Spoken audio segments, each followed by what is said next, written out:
Gracias, Estefanía. ¿Se escucha bien, Estefanía? Sí, se escucha perfecto.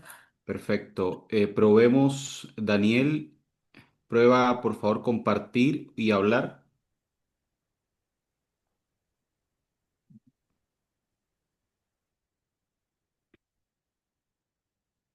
Ya ahí entró Diana, muchas gracias, Estefanía. Entró el doctor Luis. Perfecto. Hola, ¿me Hola, doctor escuchan? Luis. Perfecto, te escuchamos ¿Qué tal, perfecto. Henry? Hola, buenas Bien, noches. Buenas tardes a buenas todos. noches. Mariana, Diana, ¿cómo están? Buenas tardes, Daniel, hola doctor, ¿cómo un Hola, ¿cómo está? están? gusto. ¿Me escuchan? Perfecto, Perfecto, Ah, un perfecto, gusto. excelente. Igualmente. Un gusto estar con ustedes y participar. excelente. Estefanía, una consulta. Estamos solamente, se escucha solamente nosotros, ¿cierto? No, ahorita, bueno, ya están entrando los asistentes. Ok. Ah, Ujú. Eh,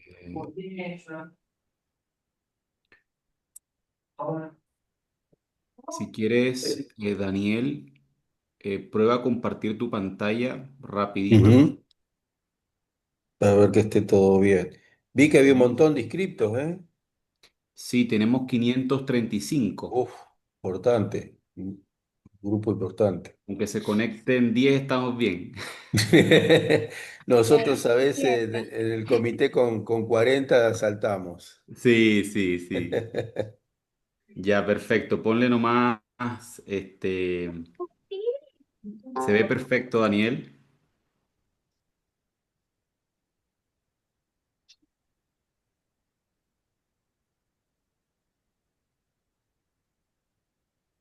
Hola, ¿se ve bien la pantalla? Se ve perfecto, solamente ponle en grande,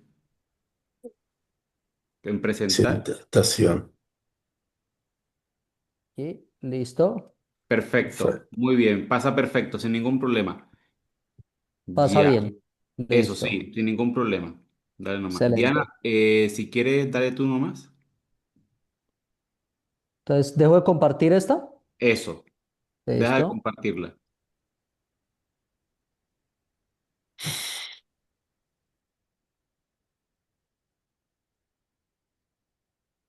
Ah, ya estoy compartiendo, ¿sí? Estás compartiendo, se ve y se escucha perfecto, Diana. Perfecto. Ya va a dejar de compartir. Ya. Te dejo encargada, Diana. Tú dale nomás, ya Listo. tú, encárgate tú nomás. Listo. Ujú. Y yo creo que empezamos. Ah, bueno. Entonces, bueno, muchas gracias por la participación en el webinar. La idea es que esto va a ser un éxito. Entonces, quisiera, ¿ya hay participantes, Stephanie? ya. Ah, perfecto. Entonces, yo creo que por el chat sí me contestan lo que les estaba preguntando.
Bueno, buenas tardes a todos nuestros invitados del día de hoy. Para nosotros es un placer estar aquí en el CardioEging, en el primer webinar que vamos a realizar. Vamos a esperar 5 minuticos para empezar la actividad y poder disfrutar de este evento.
Y ahora sí. Bueno, buenas tardes a todos. Para nosotros desde la SIAC es un placer estar aquí reunidos en este proyecto de educativo CardioEging 2026, un proyecto elaborado por el grupo de trabajo de SIAC de cardiogeriatría y avalado por SIAC Preven y SIAC Academia. Y para nosotros es un placer poder estar aquí con ustedes y darles la bienvenida a este programa de educación continua en cardiogeriatría, que realmente consiste en un programa de 11 módulos mensuales. Hoy realizaremos el primero de ellos, cada uno con una duración de 60 minutos y donde abarcaremos diferentes temas de la cardiogeriatría, para dar una visión amplia. Bueno, el día de hoy tendremos el webinar de Fundamentos de Cardiogeriatría y mes a mes iremos haciendo las invitaciones, pero pueden ir agendando en sus calendarios las siguientes fechas para seguir este curso online y este proyecto de cardioaging. Bueno, iremos hasta diciembre con diferentes tópicos, desde trastornos del ritmo, falla cardíaca, cirugía cardiovascular, prevención primaria y secundaria, rehabilitación cardíaca, el abordaje multidisciplinario y las consideraciones éticas en el adulto mayor con patología cardiovascular. Cada webinar tendrá un registro de asistencia, cada webinar posteriormente realizará la entrega de la certificación. Y bueno, me presento, mi nombre es Diana Tencio, yo soy médica geriatra de Colombia, apasionada de la cardiogeriatría, trabajo en la Fundación Cardioinfantil La Cardio en Bogotá, Colombia, con pacientes principalmente cardiovasculares. Y para mí es un placer compartir este primer webinar con personas tan importantes en la cardiogeriatría, como es el director de Cardioaging, que es el doctor Henry de las Alas, y nuestros ponentes, que son la doctora Mariana Gamboa, el doctor Daniel Villamizar y el doctor Henry de las Alas, y como gran panelista, nuestro doctor Luis Muti. Voy a dejar de compartir para dar inicio y presentar a nuestro primer panelista, que es el doctor Henry de las Alas. Bueno, el doctor Henry de las Alas es especialista en cardiología geriátrica de la UNAM, staff de geriatría clínica alemana de Santiago de Chile, director del grupo de cardiogeriatría de la Sociedad Interamericana de Geriatría y director de este proyecto, de la cual ya soy la coordinadora. Doctor Henry, adelante. Y pues les voy a pedir a la audiencia que vayan anotando sus preguntas en el chat. Al final tendremos un espacio para preguntas e iremos interactuando con nuestro panelista los tópicos y las dudas que queden. Adelante, doctor. Muchas gracias, doctora Atencio, y vamos a comenzar sin más preámbulo en las generalidades de la cardiología geriátrica, que es el tópico que yo voy a dialogar, y precisamente la ruta que vamos a caminar es en 5 puntos. Uno, ¿qué es la cardiogeriatría? Dos, ¿qué no es la cardiogeriatría? ¿Qué es la cardiogeriatría de las Américas? ¿Cuáles son las competencias que debe tener un cardiogeriatra? ¿Y cuáles son los campos de acción? Y esperemos caminar esa ruta en los próximos 10 minutos. Precisamente la cardiogeriatría nace de un concepto fundamental y es que este grupo de personas que representan más del 20% de los mayores en el mundo están fuera de las guías. Son quienes se llevan el mayor gasto en salud y en las enfermedades cardiovasculares en particular, más del 50% tienen 5 más enfermedades y requiere un impacto en factores geriátricos clave, en donde sea el corazón importante, pero también los determinantes que hacen que la persona mayor sea diferente. Entonces, la cardiogeriatría precisamente no compite con la cardiología, no compite con la geriatría, sino lo que hace es una intersección. Y esa intersección está basada en que en la experiencia en el manejo cardiovascular en conjunto con la valoración geriátrica integral. ¿Para qué? Para que eso beneficie a las necesidades de la persona mayor. ¿Qué no es la cardiogeriatría? La cardiogeriatría no es cardiología en mayores de 65 años, no es adaptar las guías de lípidos, de hipertensión de una persona de 30 años a una persona de 80 años que tiene síndrome de caídas, tiene deterioro cognitivo o tiene una red social deficiente. Tampoco es una geriatría en un paciente con enfermedad cardiovascular en donde se ve la enfermedad cardiovascular como algo añadido. ¿Ok?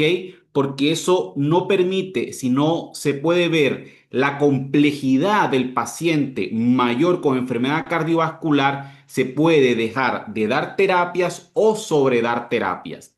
Y lo tercero es que no es una disciplina que se defina por un procedimiento en particular, por un cateterismo, por una cirugía, sino que se define por la integralidad en la complejidad de su manejo. Y precisamente, ¿por qué surge hoy la cardiología geriátrica? Y el doctor Joe Dawson, que lo tuvimos en nuestro Cardio Summit en el 2025 en Lima, tiene este dato. Esto es un torbellino importante, porque el paciente mayor típico es un paciente que tiene más de 5 fármacos, que tiene varias enfermedades, que tiene múltiples proveedores de salud. No solamente tiene el cardiólogo y el geriatra, sino que también tiene la enfermera, el farmacéutico, tiene su sistema de atención, y aquí no sabemos ese paciente qué es lo que quiere y además cuál va a ser su lugar de estadía. Si una unidad de cuidados coronarios, si va a ser una unidad de larga estadía o va a ser un paciente que requiera cuidados paliativos, en donde, ¿qué le importa a él? ¿Ser frágil o no ser frágil? ¿Qué le importa a él? Esa persona, mortalidad versus función. Aquí principalmente en la cardiología geriátrica se busca la funcionalidad, pero ofreciendo las terapias avanzadas en cardiología. Entonces, precisamente esta tormenta hace que la cardiología geriátrica no hoy surja por el gran componente de la fragilidad que sabemos que aumenta el MACE en un más de un 1,77%, como ese estado de vulnerabilidad que abordaremos a lo largo del año, sino que también eso hace que como cardiogeriatras busquemos potenciar la reserva funcional.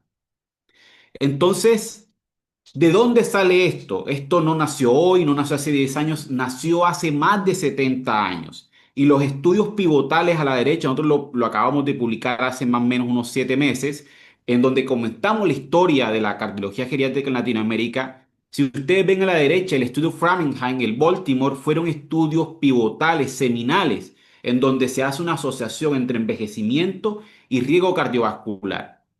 Pero en el ACC, en el 1970, el doctor Harris presenta el primer libro de cardiología geriátrica y ya en 2010 se consolida en el American College como una sección en particular de cardiología geriátrica. Sin embargo, esa es la influencia de los Estados Unidos, pero ¿qué hay en Latinoamérica? ¿Qué es lo que ha pasado en Latinoamérica?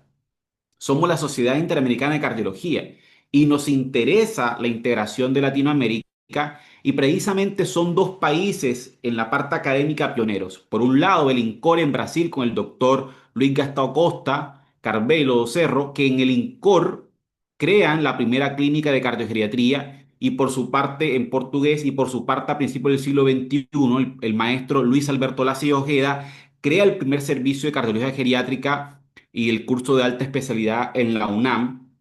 Posteriormente, el Congreso de CACH, que es el Departamento de Cardiología de la Sociedad Brasileña de Cardiología, y en los últimos 9 años ha habido un despegue de la cardiogeriatría en Latinoamérica, es decir, estamos todavía haciendo los enlaces suficientes para que sea una cardiogeriatría que responda a los intereses de cada sociedad. Colombia, que fue pionera en esto, Chile, Uruguay, Argentina, el Ecuador y también el Perú, en donde se han producido muchas guías, y precisamente este cardioaging hace parte de esas estrategias de consolidación de la cardiogeriatría de las Américas. Y pensando que el envejecimiento no es un simple contexto, nosotros pasamos que la cardiogeriatría ve a la persona desde aquí, desde la izquierda, un simple órgano, es decir, desde la complicación de la enfermedad a lo funcional, en donde integra la resiliencia, la multimorbilidad, la funcionalidad, pero entendiendo que se requiere una expertise cardiovascular aplicada a la evaluación geriátrica integral para compensar el daño producido por el envejecimiento. Entonces, ya finalizando, ¿cuáles son las competencias que debe tener alguien que hace cardiogeriatría, que se ha formado en cardiogeriatría o que pretende ver un paciente mayor para que pueda tener las mejores características? A la derecha vemos las expertise que debe tener en la parte cardiológica. Debe comprender las imágenes, debe comprender la estructura del envejecimiento, debe comprender que hay mucho diagnóstico incierto en el paciente mayor. ¿Por qué? Porque hay muchas patologías que pueden ser simuladores. Debe conocer las terapias avanzadas de insuficiencia cardíaca y también debe conocer que se le puede ofrecer en el área intervencional. Pero por otro lado, las competencias cardiogeriátricas también tienen que tener sí o sí la necesidad de saber hacer una valoración geriátrica integral, integrando la enfermedad, lo cognitivo, la vulnerabilidad social. ¿Para qué? Para que se pueda hacer una proporción del cuidado, buscar el estándar de cuidado dependiendo de la situación que está y idealmente es una persona que debe estar entrenada en hacer por lo menos POCUS o bedside de un eco en la cama del paciente. Por lo cual, los campos de acción y las competencias avanzadas es una persona que en cardiogeriatría se hace un continuo de atención coherente, en donde busca la prevención integral. Nosotros en nuestro grupo creemos que el futuro de la cardiogeriatría está en la prevención.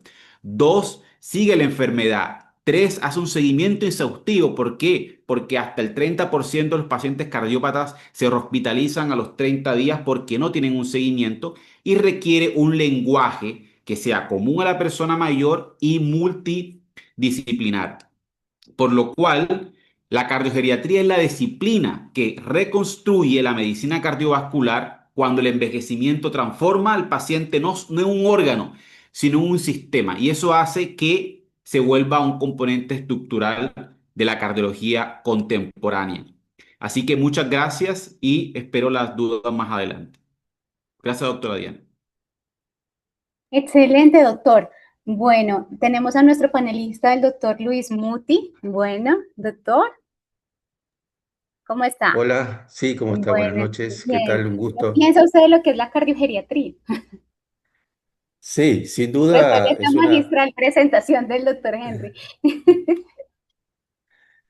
sí, sin duda es una subespecialidad dentro de lo que es la cardiología y la geriatría, cada vez más prevalente, ya que sabemos que el crecimiento de los pacientes de más de 75 años y 80 años es ya cercano arriba del 3%, y eso es una muestra significativa.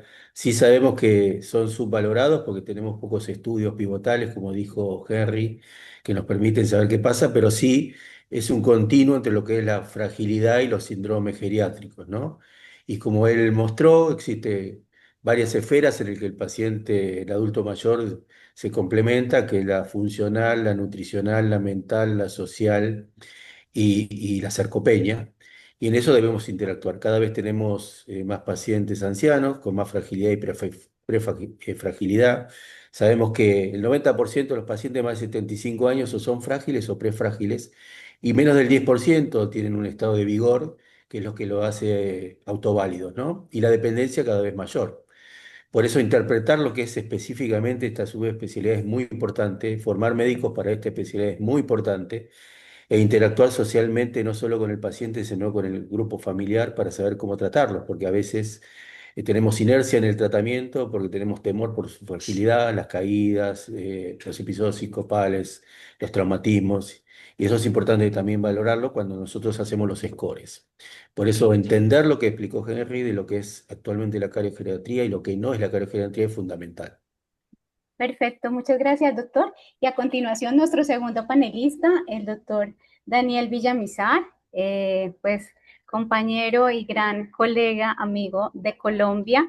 Él es geriatra y realmente es un gran médico de la Fundación Cardiovascular de Colombia de la Unidad Cardiológica Geriátrica y tenemos geriatra y tenemos el placer de estar con él acá. Adelante, doctor.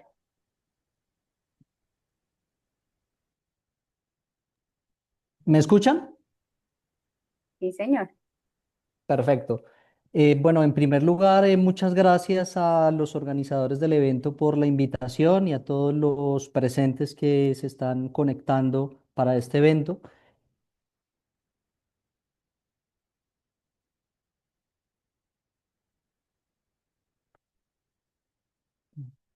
No me está pasando. Ya. El día de hoy quiero hablarles sobre epidemiología.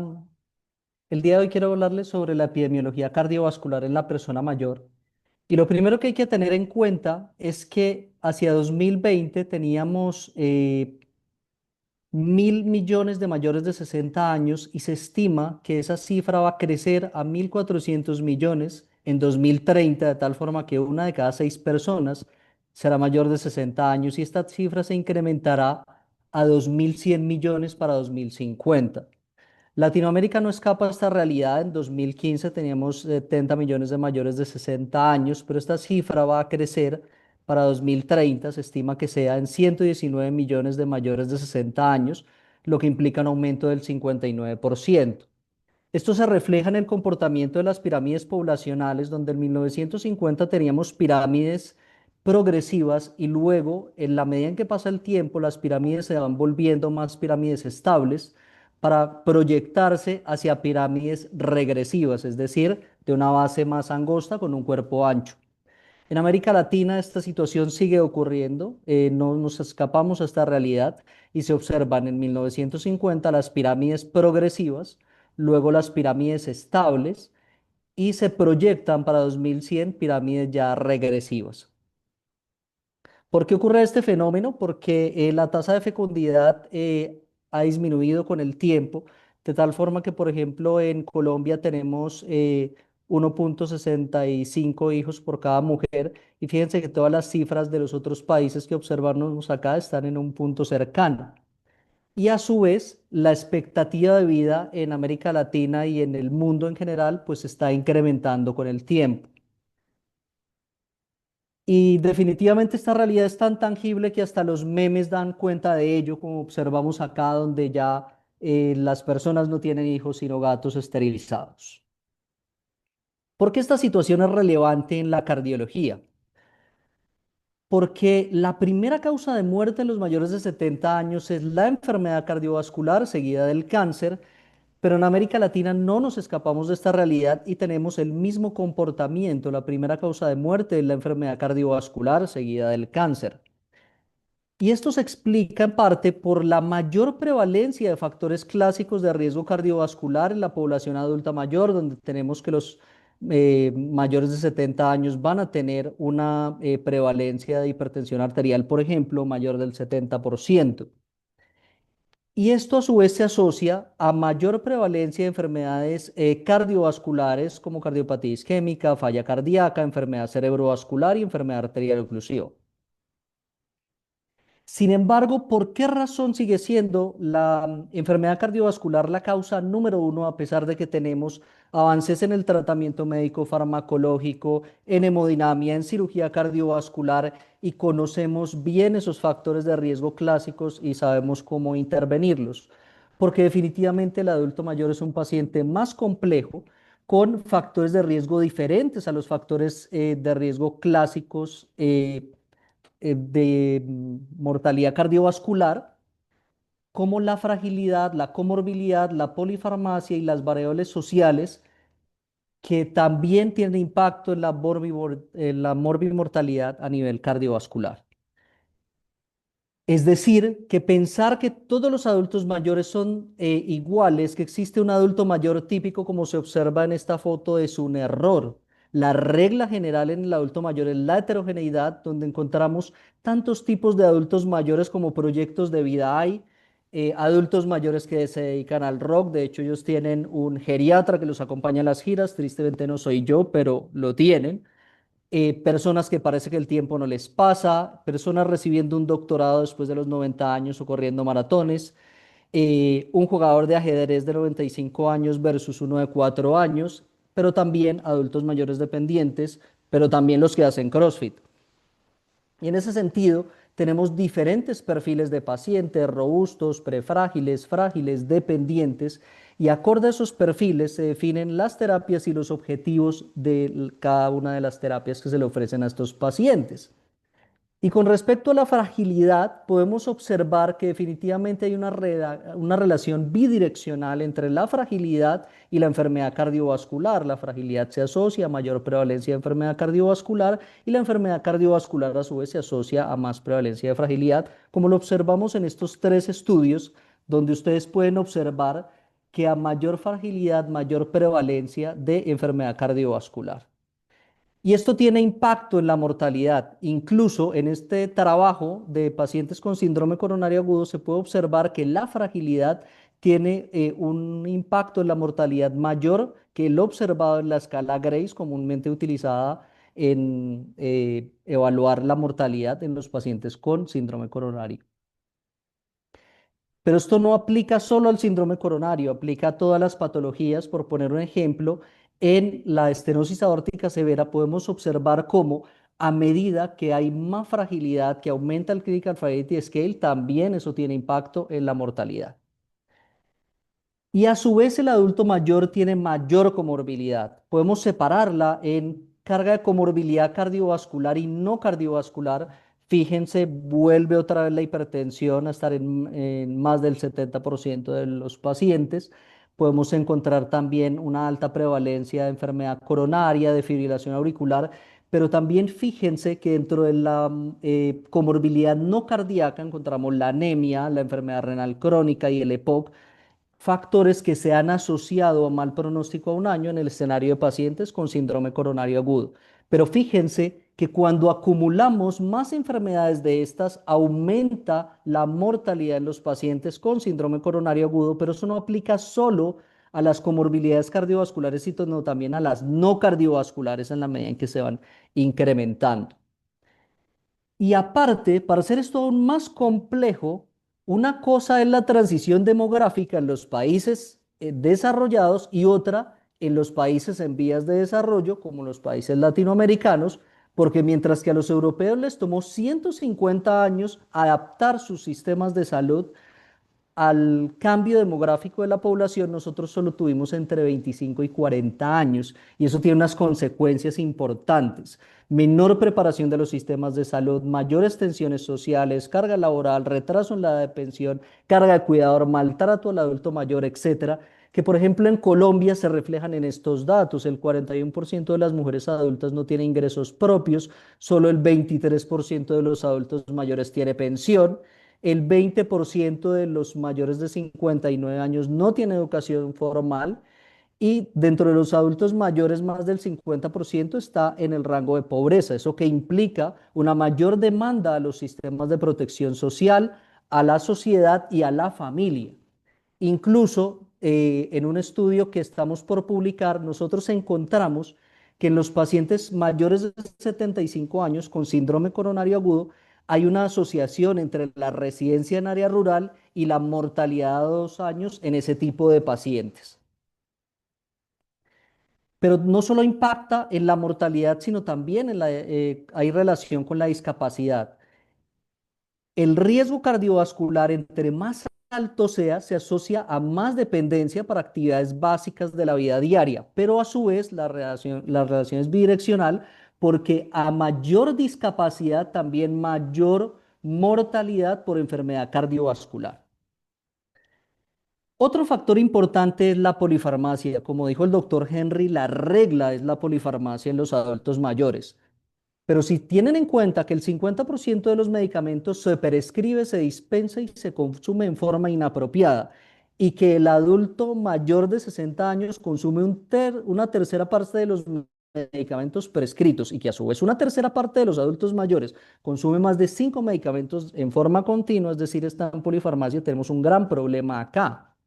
De hecho, dependiendo de la definición que utilices, la prevalencia de polifarmacia puede llegar hasta el 78%, en el adulto mayor institucionalizado supera el 50%, y cuando miramos desde la definición de prescripción potencialmente inapropiada, puede llegar hasta el 60%, y en un trabajo que hicimos en adultos mayores en Colombia encontramos que en el escenario ambulatorio era casi el 50% la prevalencia de prescripción potencialmente inapropiada, pero la hospitalización al momento de egreso incrementaba esta prevalencia de prescripción potencialmente inapropiada. Es decir, de entrada al egreso hospitalario hay que hacer una valoración geriátrica de esos pacientes para optimizar la prescripción.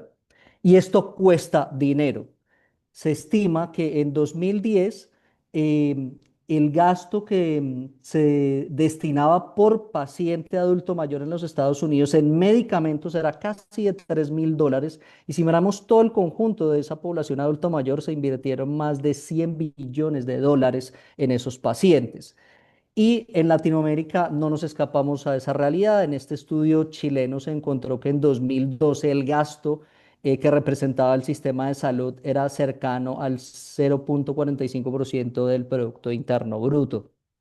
Y en este estudio ecuatoriano se encontró que cuando se evaluaban los gastos en salud de los adultos mayores en escenarios sin hospitalización, el gasto anual era de $2.200 aproximadamente, pero este gasto se incrementa casi 10 veces más cuando evaluamos los escenarios de cálculos con hospitalización.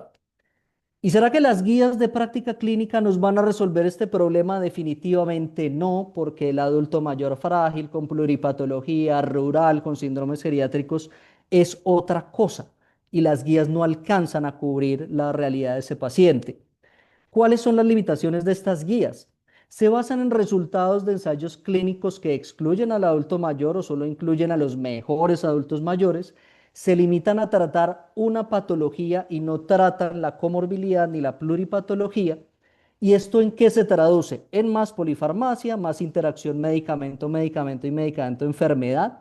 Porque si tú sigues las recomendaciones de todas las guías de todas las enfermedades que tiene el paciente, terminas sumando polifarmacia con mayor riesgo de ignorar las preferencias del paciente, su calidad de vida, objetivos de tratamiento, todo ajustado al contexto del paciente. Entonces, por esa razón, hay que llenar ese vacío que tienen las guías de práctica clínica y esto se puede observar acá en este trabajo donde se ve que ha crecido exponencialmente la cantidad de información que se publica sobre cardiología geriátrica. En conclusión, el envejecimiento de la población es una realidad presente y futura. La enfermedad cardiovascular es la primera causa de muerte. El adulto mayor tiene factores de riesgo cardiovascular diferentes a los factores clásicos. Los costos de atención en salud de esta población son elevados. La utilidad de las guías clínicas es limitada en esta población y se requiere la integración entre la cardiología y la geriatría como un elemento fundamental en la atención de estos pacientes. Muchas gracias. Muchas gracias, doctor. Excelente presentación. Y bueno, definitivamente el costo del envejecimiento está acarreando todas estas complicaciones y definitivamente el futuro de la cardiogeriatría está en la prevención. Y bueno, quisiera saber el doctor Mutis qué opina al respecto, o sea, qué opina de toda esta transición demográfica, de la respuesta que es la cardiogeriatría a la integración de este paciente complejo para abordar y hacer un tratamiento integral de este tipo de pacientes. Bien, primero felicitar a Daniel porque ha dado un poco el pantallazo de lo que son los síndromes geriátricos y la morbilidad que tienen los adultos mayores, ¿no? Y mostró bien el fenotipo de cada paciente, ¿no? El paciente robusto, el prefrágil y el frágil, el paciente que está dependiente, ¿no? Pero sobre todo las patologías. Sin duda, las enfermedades, como la enfermedad cardiovascular, es la principal causa de muerte en estos pacientes. El infarto cada vez es más prevalente en esta población, sabemos que se complican más, que tienen más mortalidad hospitalaria y a los 30 días. El estudio Frank Shock mostró que una tercera parte de los que se internaban mayores de 75 años podían evolucionar el shock cardiogénico, y era el doble de la mortalidad a los 30 días y hasta el año. Cuando internamos un paciente por insuficiencia cardíaca, tienen múltiples internaciones y la mortalidad aumenta exponencialmente por cada internación. Tienen más complicaciones y el síndrome cardiorrenal es cada vez más frecuente en estos pacientes, ya que solo el 9% de los que se internan por insuficiencia cardíaca mayor a 70 años tienen función renal normal. Además, la prevalencia de la insuficiencia cardíaca con fracción de eyección preservada, que es tan prevalente como con fracción de eyección deteriorada y tiene el doble de mortalidad, sobre todo en mujeres y en mayores de 75 años. Y por otro lado, la fibrilación auricular, la enfermedad, la arritmia más frecuente en mayores de 70 años, y que muchos fallecen no porque no los tratemos bien, sino porque tenemos inercia en la anticoagulación. Entonces, muchos mueren por eventos embólicos. Tenemos miedo de que sangre el sistema nervioso central. Muchas veces sangran y no reiniciamos la terapia por medio que vuelvan a sangrar, y con eso lo único que hacemos es aumentar 12% por año el riesgo de cardioembolias. Y la otra es la valvulopatía aórtica, sin duda tan prevalente como la insuficiencia cardíaca o la fibrilación auricular, y sobre todo porque el 40% se asocia a enfermedad coronaria, sobre todo en mayores de 65 años. Entonces, si tenemos que someterlo a una cirugía combinada, tenemos casi el 20% de mortalidad. Muchos van a TAVI y a revascularización por vía endovascular, pero sabemos también que muchos de estos pacientes no podemos revascularizarlos porque tienen mala anatomía y terminan en una cirugía compleja y combinada. Así que eso es un poco el perfil. Y también, como mostró en la primera diapositiva, nos pasa también en nuestro país. En Argentina el 40% de las maternidades están cerradas, ¿Por qué? Porque no tenemos una tasa de crecimiento, ni de fertilidad, ni de natalidad. Y eso nos pasa en toda Latinoamérica y ni pensar en lo que es en Europa. En Italia, los últimos 5 años, la tasa de natalidad es del 0%. Entonces, tenemos que pensar que cada vez vamos a tener más viejitos a quien tratar. El tema es interpretar el fenotipo de cada paciente para saber cómo interpretarlo. Y además, como también dijo, la prevalencia de todos los que son los factores de riesgo y sobre todo los factores de riesgo no convencionales como es la polución, el frío, el calor, el sueño y otra cosa importante, los factores de riesgo dependientes de género, que no los tomamos en cuenta a veces cuando estamos en presencia de un adulto mayor femenino que tiene factores propios que los condiciona toda la vida. Excelente, y pues definitivamente a nivel mundial estamos viviendo esa transición. Interesante lo que hablaba Daniel, que ya lo que son los países desarrollados tuvieron 150 años para adaptar su sistema de salud y poder integrar y hacer individual el tratamiento de los adultos mayores, como es el caso donde la geriatría ha avanzado muchísimo, que es España, en Europa, bueno, pero en nuestros países esa adaptación ha sido un gran reto, bueno, con todo lo que conllevan los diferentes cambios en las reformas de salud. Por ejemplo, Colombia está viviendo un momento histórico respecto a su sistema de salud y todo esto son barreras respecto a abordar adecuadamente y de una manera individualizada al paciente anciano con una patología cardiovascular. Y creo que la cardiogeriatría, y estoy convencida de que es la respuesta para dar esa solución a que se le tenga que hacer el paciente lo que se le debe hacer, dependiendo de su pronóstico, dependiendo de qué paciente tenemos, dependiendo de cuál va a ser su potencial de rehabilitación y si voy a lograr controlar diversos síndromes geriátricos. ¿Qué nos podría decir el doctor Henry al respecto? Realmente una de las cosas que a nosotros nos toca precisamente en Latinoamérica es, primero, que cada país tiene sistemas de salud diferentes. Entonces, muchas veces lo que el doctor Muti en la Argentina le puede funcionar en un paciente con insuficiencia cardíaca que es isquémica y que se va a domicilio y que necesita un seguimiento en los próximos 30 días, probablemente él tenga un dispositivo para poder hacer esto, para que el paciente no reingrese con teleenfermería. Pero a lo mejor eso en Perú no funciona porque no hay horas. Entonces, todos estos fenómenos hacen que tengamos que adaptar esta cardiogeriatría que es super nice, ¿cierto?, de los Estados Unidos o la italiana, a las realidades de cada, y no de cada país, sino también de cada ciudad, como es el doctor Daniel, si es rural, y eso es un poco el arte de la atención a la persona mayor. Bueno, definitivamente la cardiogeriatría es ese arte realmente. Bueno, y está con nosotros nuestra tercera panelista, la doctora Mariana Gamboa Esparza. Ella es especialista en geriatría clínica con alta especialidad en cardiología geriátrica y actualmente es médico adscrito a cardiología geriátrica en el Instituto Nacional de Cardiología Ignacio Chávez en la Ciudad de México. Adelante, doctora. Hola, buenas tardes. Disculpen un poco el retraso por la conexión, pero ya estamos listos. Y pues bueno, en el continuum de las ponencias del día de hoy, pues bueno, sabemos que o cuál es la importancia de la cardiología geriátrica o qué es lo que nos hace diferentes a otras áreas, es que a diferencia de los cardiólogos que se van a enfocar más en el MACE, pues la cardiología geriátrica va a fijarse en otros objetivos clínicos adicionales, como es la presencia o la ausencia de fragilidad, el deterioro cognitivo, la funcionalidad o esta capacidad de las personas para hacer sus actividades de la vida diaria, qué tantas visitas a urgencias tienen, si son dependientes o autónomos, qué pacientes se encuentran institucionalizados y pues evidentemente la calidad de vida. Sabemos que, bueno, en otra de las ponencias hablábamos de la diferencia entre la edad cronológica y la biológica. Varias personas pueden tener la misma edad y aún así no estar en las mismas condiciones de envejecimiento. Y eso es algo que con el paso del tiempo pues nos vamos a venir topando o ya nos topamos. Los alumnos que rotan conmigo, que algunos son de geriatría y algunos son de cardiología, eh, sabemos que si nos ponemos a leer ya sea artículos o libros de texto, muy difícilmente nos va a decir el libro, haz esto. Prácticamente nosotros somos los que tenemos que interpretar la información y en base a nuestro juicio clínico y nuestro análisis tomamos las decisiones. Evidentemente, cómo es una serie de pasos para tomar mejores decisiones en base a cada uno de nuestros pacientes.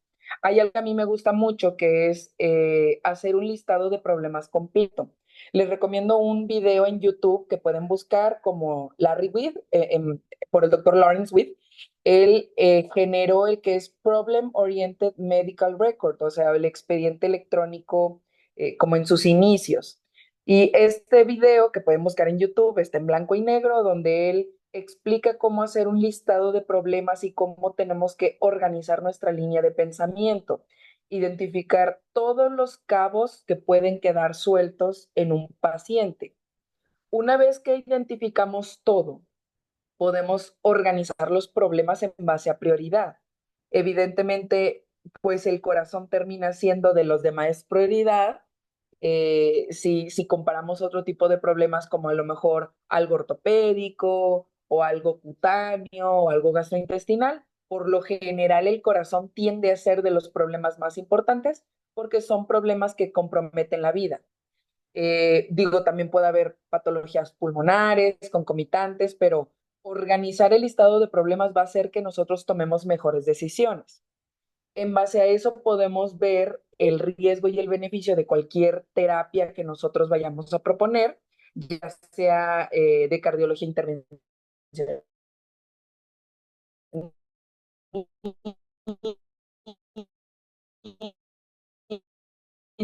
Doctora, se le fue la señal.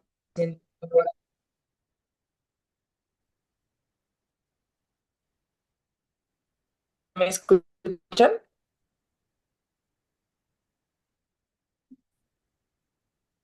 ¿Me escuchan? Ahí ya. ¿Se escucha?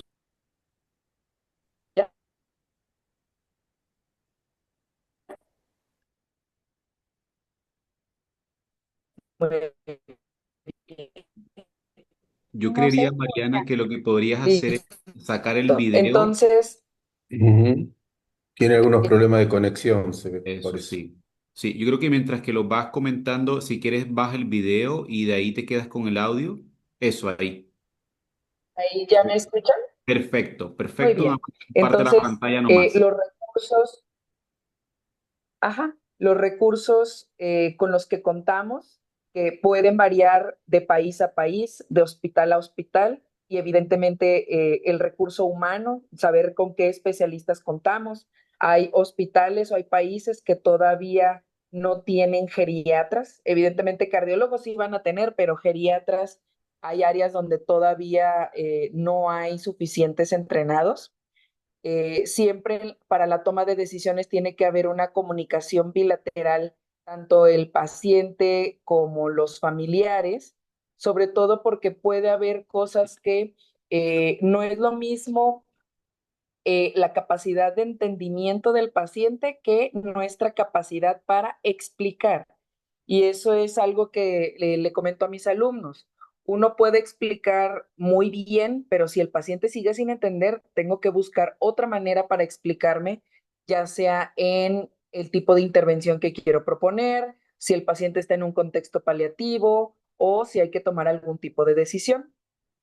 También considero muy valioso que cuando pues este tipo de pacientes de cardiología geriátrica por lo general son complejos y algo que inevitablemente es algo que no vamos a poder leer es la experiencia. Entonces, si algo hace rico a una sede es contar con gente que tenga más experiencia de nosotros, o sea, más como relaciones intergeneracionales. Lo puedo decir como situación personal, por ejemplo, en el área donde estoy yo, que es el área de cardiología geriátrica, está el doctor Luis Alberto Laces, que es nuestro maestro, y que él, pues como cardiólogo, tiene 30 años en la misma consulta.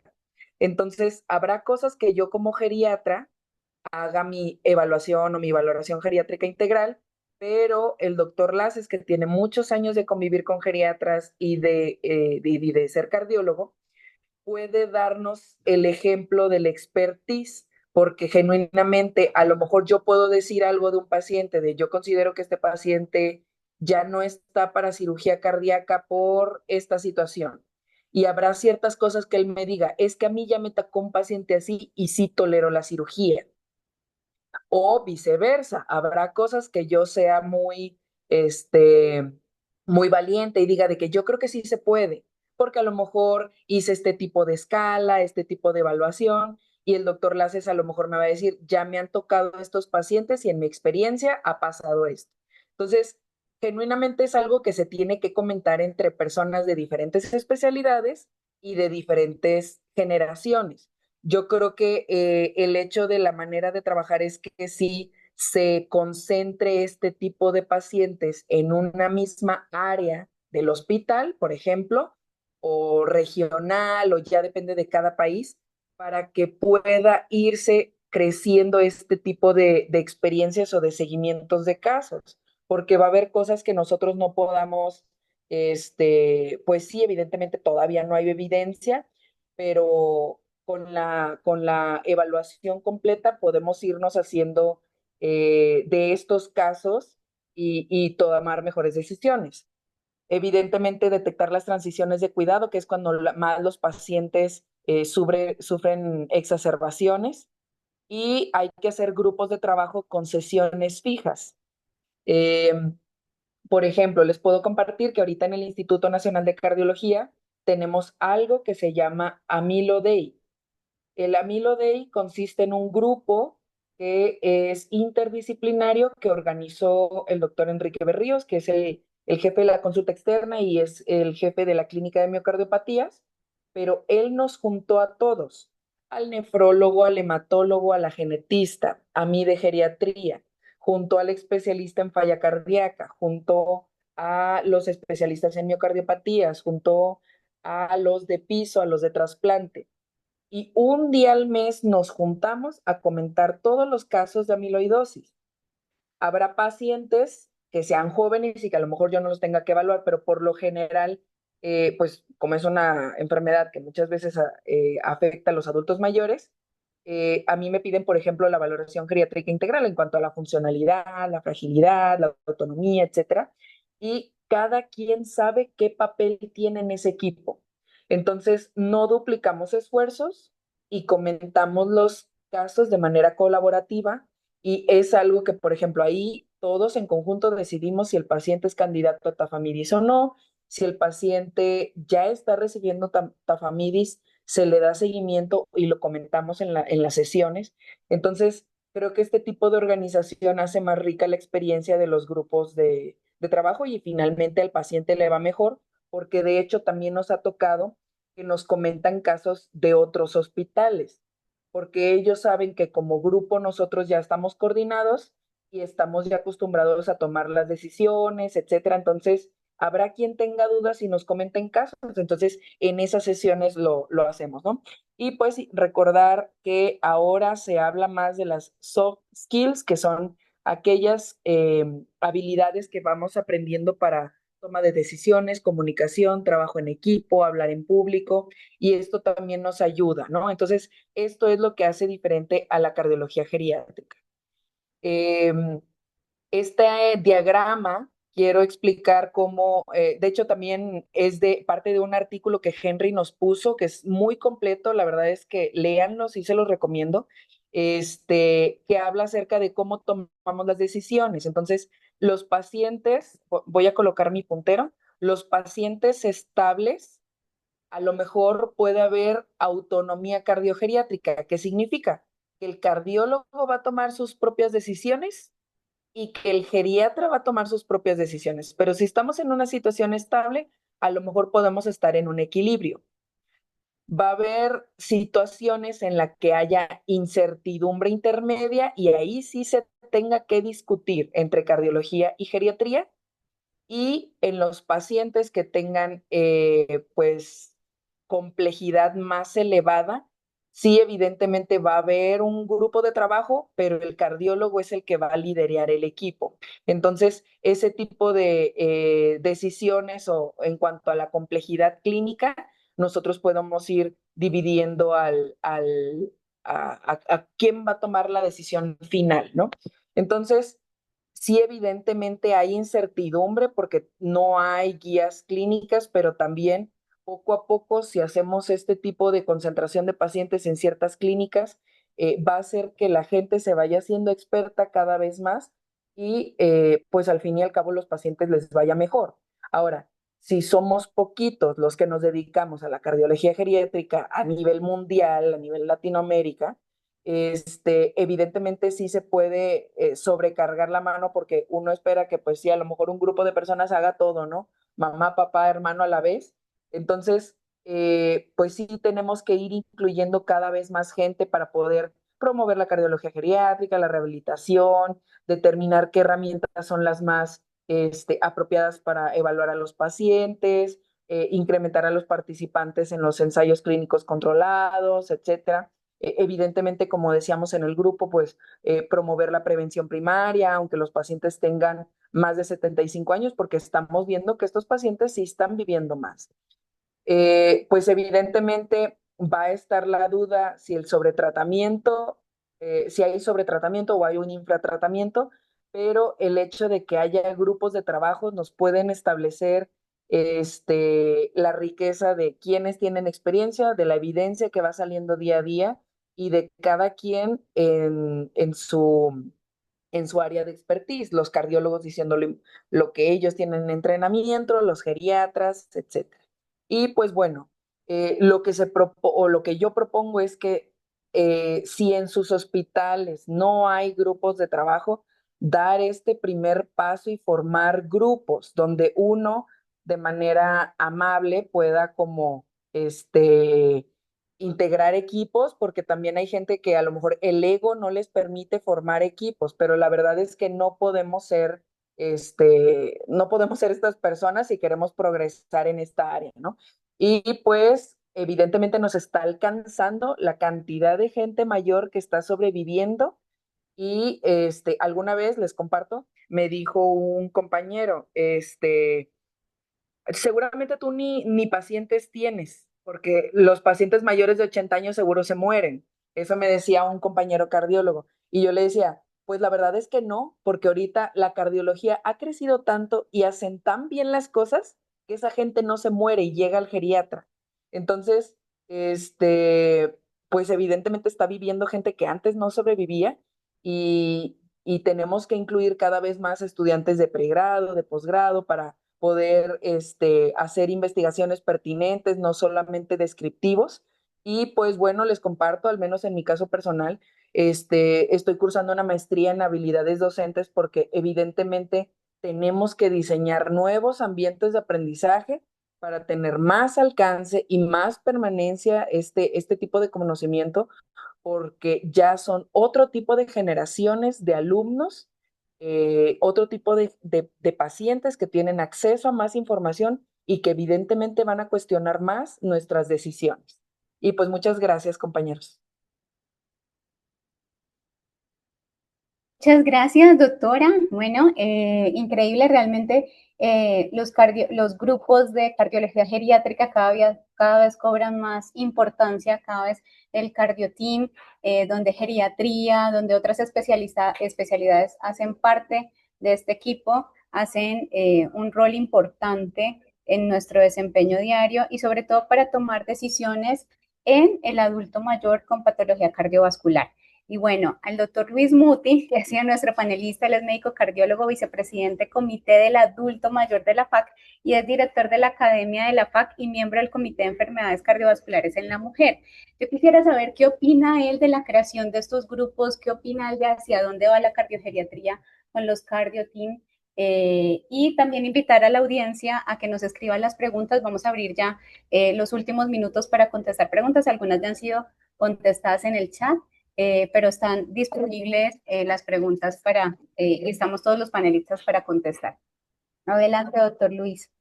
Bueno, Mariana, excelente tu presentación, porque sobre todo has dado sobre por ahí la tecla, que es el problema, no tanto tratar la patología clínica o funcional, sino cómo la enfocamos en forma multifactorial y en forma multicomplementaria con el equipo de salud. Siempre pensamos que el adulto mayor debe ser tratado por el geriatra y por el cardiólogo, pero necesitan interactuar con otras especialidades.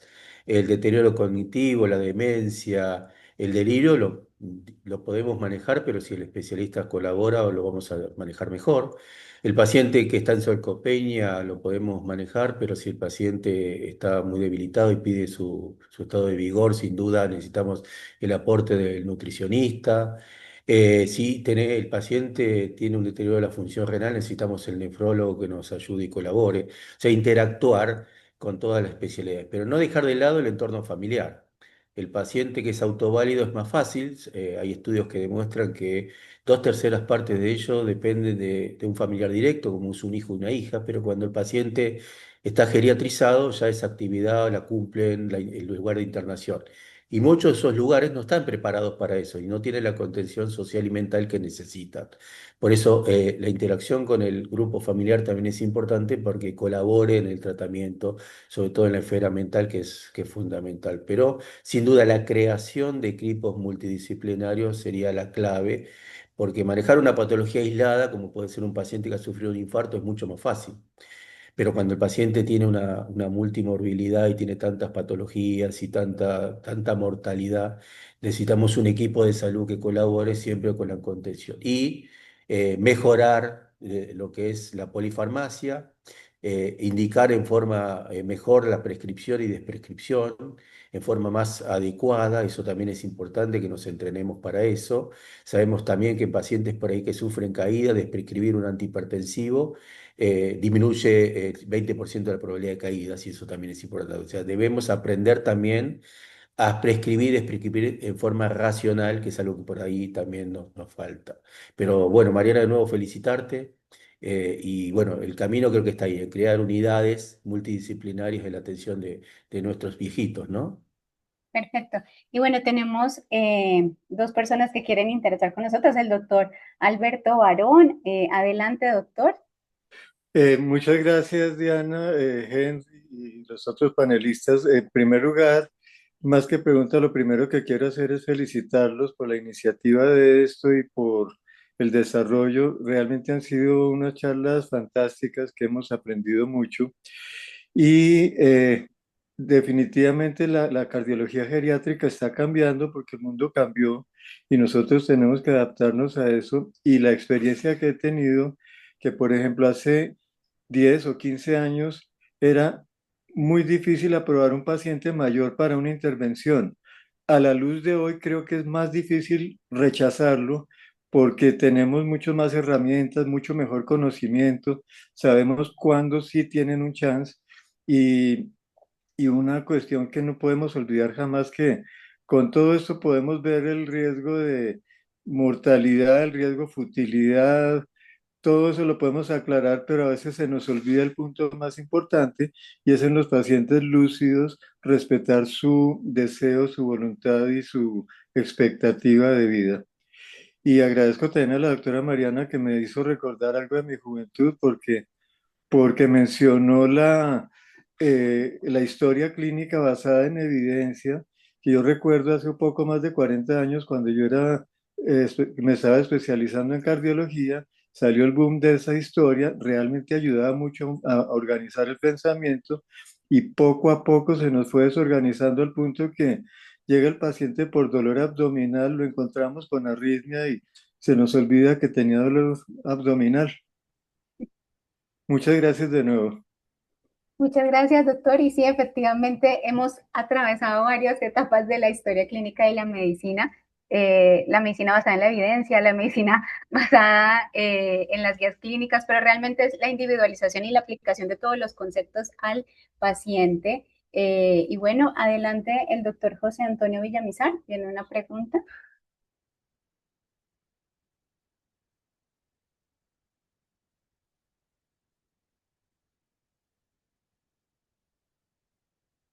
No sé, ¿le escucha, doctor? Ok.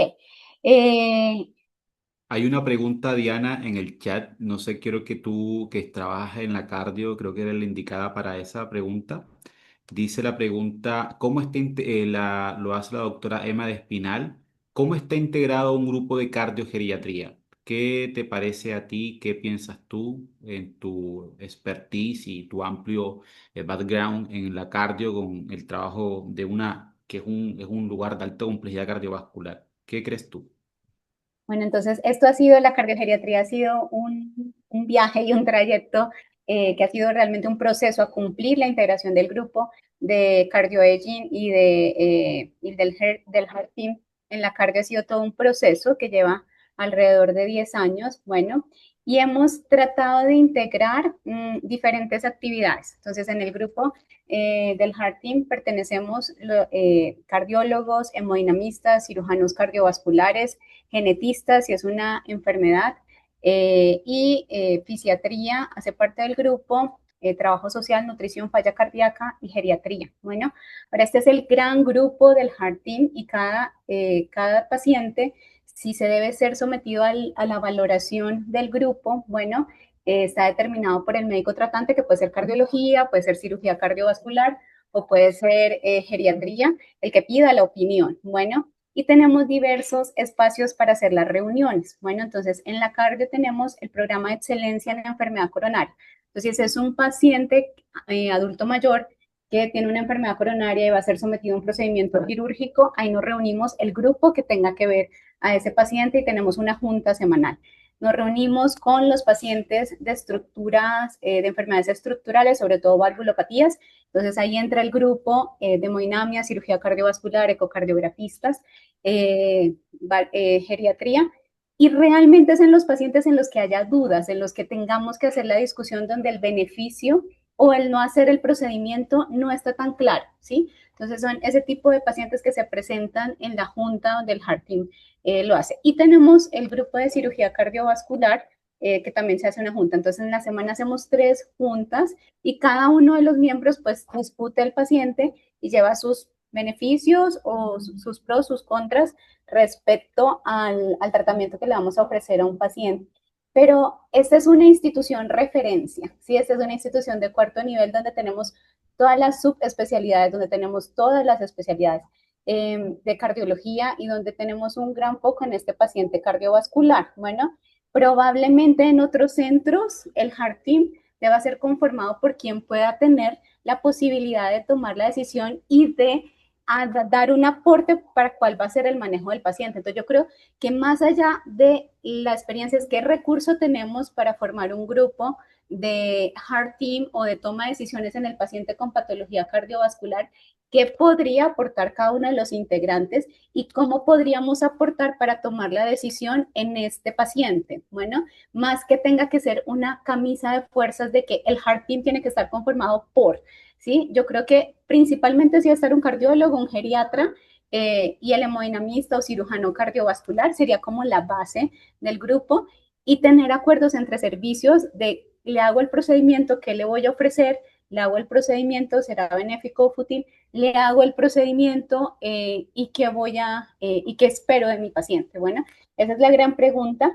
Y la cardiogeriatría es la objetivización de todo lo que tenemos en ese paciente para poder tomar decisiones y vencer un poco la barrera de, aquí en Colombia decimos el ojímetro de ese paciente está muy frágil y no le hago el procedimiento. Bueno, o ese paciente ya tiene tantos años, ¿por qué le voy a hacer un procedimiento? Entonces es tener las herramientas que me permitan decir por qué sí, por qué no, individualizar el tratamiento y ofrecer el mejor tratamiento a mi paciente que le permita una recuperación. Pero no sé cuál ha sido la experiencia, pues todos los que estamos aquí como panelistas trabajamos en grupos de cardiogeriatría. Por ejemplo, el doctor Henry, ¿cuál ha sido su experiencia en el grupo del Heart Team en Chile? Sí, primero yo creo que es la adaptación y siempre creo que el mensaje es, para ser cortos con el tiempo, es que siempre al principio va a haber mucha resistencia. Yo creo que ese es el mensaje inicial.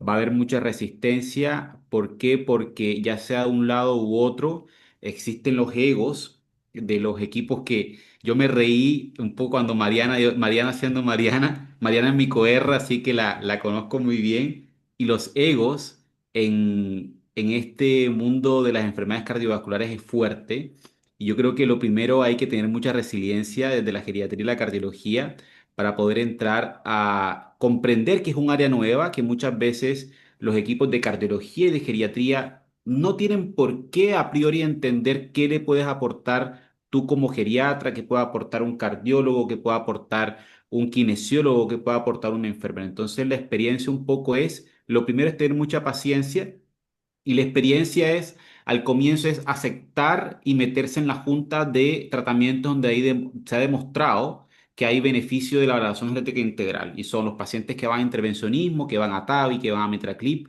o los pacientes que están en las clínicas de falla cardíaca, que están en paliativo, o los pacientes que nadie quiere, que son los pacientes multimórbidos, con deterioro cognitivo, que tienen riesgo social. Ahí un poco es donde uno tiene que irse haciendo. Pero es un poco la expectativa. No sé, Diana, si el doctor Kitian está alzando la mano. Sí, adelante, doctor.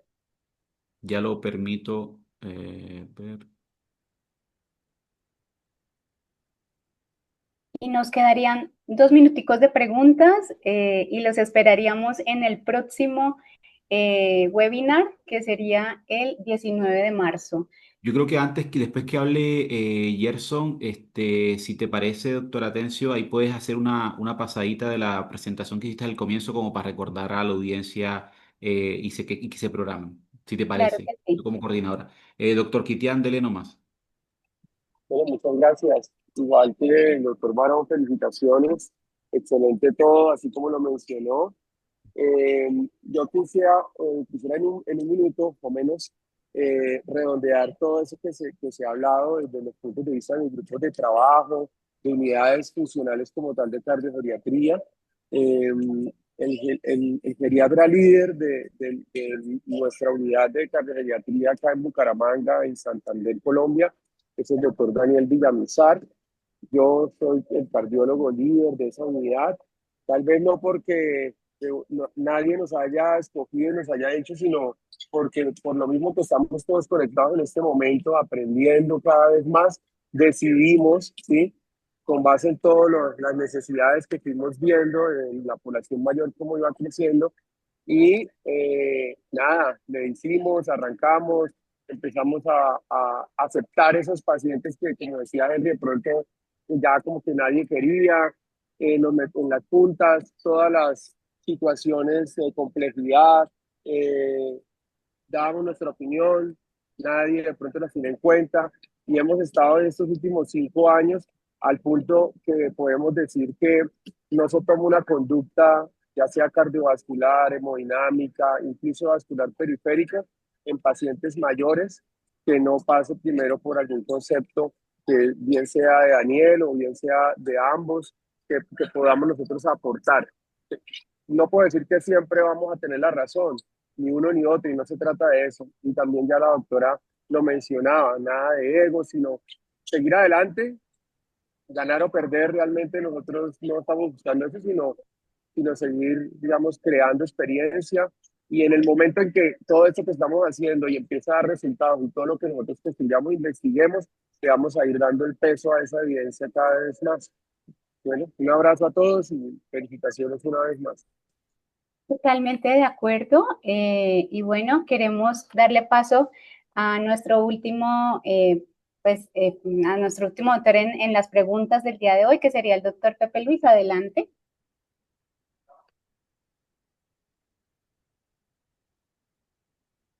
Hola, hola, ¿me escuchan? Sí, señor.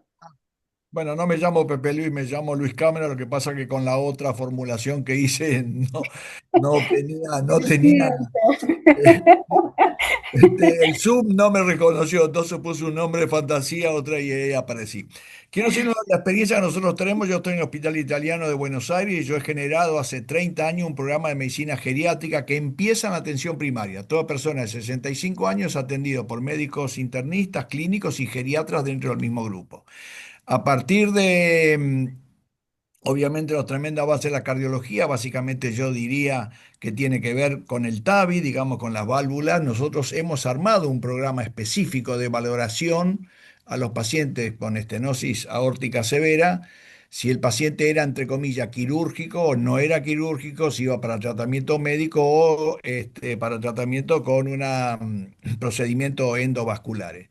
Y hemos coordinado con cardiología y el servicio de hemodinamia y esa evaluación prequirúrgica, por así decirlo, la hacemos nosotros, donde básicamente lo que más evaluamos es la cognición y que el paciente esté frágil o no. ¿No? Ese es el punto. Y increíblemente nosotros no hemos tenido problemas con los egos, que más allá de los egos también es una cuestión económica muy importante, ¿no? Porque si decimos que no a un TAVI versus un tratamiento convencional, hay una diferencia de varios miles de dólares, ¿no? Varios miles de dólares, no solamente el ego, ¿eh? No solamente el ego, hay otra cosa más también.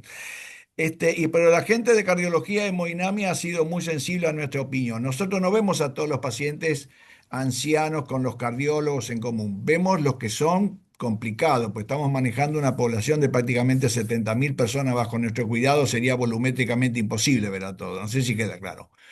Pero cuando hay que hacer procedimientos especiales, ahí en nuestro programa de determinación de riesgo, para hacer una valoración geriátrica muy específica, no es un prequirúrgico, es totalmente diferente, ni tampoco una valoración geriátrica convencional, sino tiene que ver con el procedimiento y nos ha sido muy útil para no meternos de repente en procedimientos muy complejos que iban a terminar mal. Así que yo celebro, me encantó las charlas que dieron, digamos que el tema sabemos bastante y uno puede ser un crítico, ¿no? Al tema. Han dado charlas muy buenas y sobre todo lo han podido decir lo más importante en muy poco tiempo, lo cual me parece sumamente valioso y los felicito. Muchas gracias, doctor. Y bueno, realmente agradecerles a todos, a nuestros panelistas, a nuestros expositores, a la CIAC por la oportunidad de tener este espacio y permitirnos hacer este curso de educación continua en cardiogeriatría, a nuestro director, el doctor Henry de las Alas. Y no queda más sino invitarlos a la próxima, al próximo webinar, que será el 19 de marzo. Desde ya, agéndenlo. Les llegará la invitación, estará el flyer, harán el preregistro y tendrán la recordación por parte de la SIAC de cómo ingresar a al siguiente webinar. Muchas gracias a todos, feliz noche y ya quedamos atentos desde el grupo de cardiogeriatría a lo que podamos ayudar desde la SIAC. Feliz noche. Buenas noches a todos, gracias. Buenas noches, chao. Saludos, que terminen bien el día. Buenas noches, gracias a todos. Excelente, muy bien, excelente todo. Chao, chao.